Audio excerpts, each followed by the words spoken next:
For almost a century, PEN America has worked to highlight threats to free expression both at home and around the world, and to advocate on behalf of those writers, intellectuals, and creative voices who face repercussions for their words or expression. We have a long track record of speaking out in support of Turkey's voices of conscience, and in our 2020 Freedom to Write Index, Turkey is ranked the third worst jailer of writers globally, with 25 writers and intellectuals behind bars. Countless more have been forced into either silence or exile.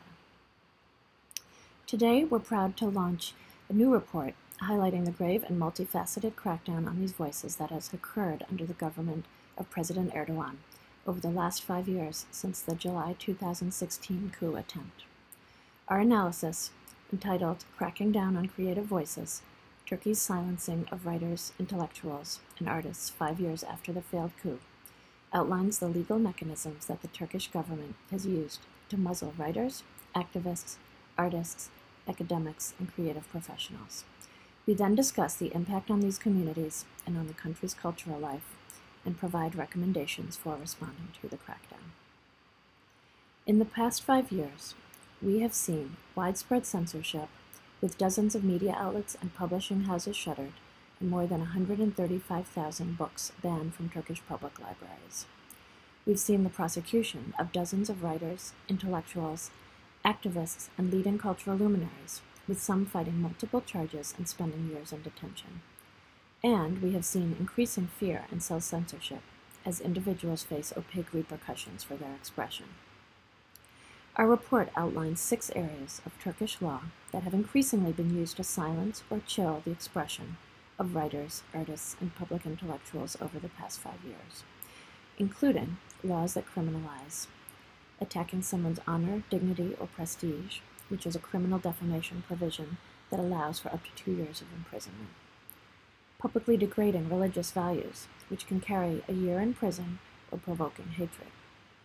These can garner up to 3 years of jail time and are frequently used against LGBTQ+ people, non-Muslims, writers, and artists who express views that are deemed anti-religious.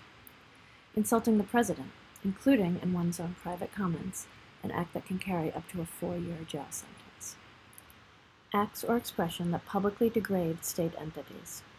This provision has been used in several high-profile cases against writers, and it is flatly inconsistent with human rights law.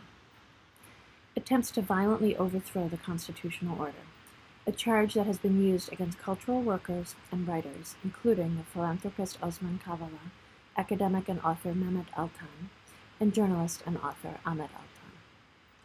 Expression that the government deems terrorist propaganda under its 1991 anti-terror law.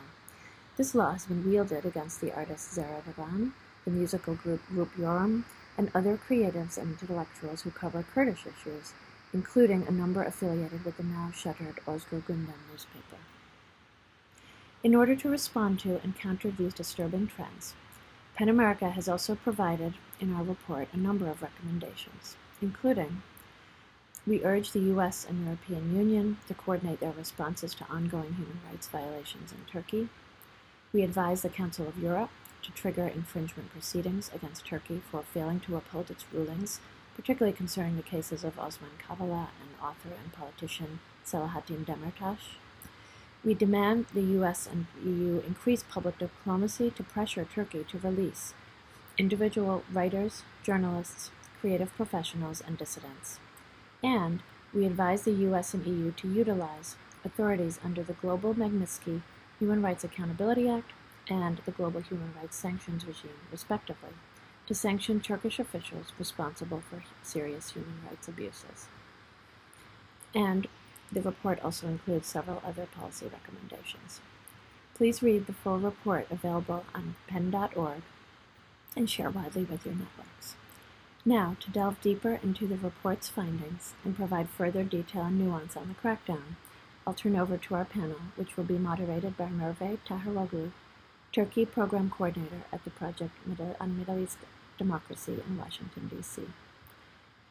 Prior to joining POMED, Merve was a research analyst at the Foundation for the Defense of Democracies, where she focused on Turkey's domestic politics, foreign policy, and relationship with Washington.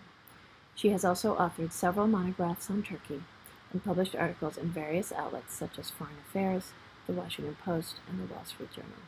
Merve, thank you for moderating this event.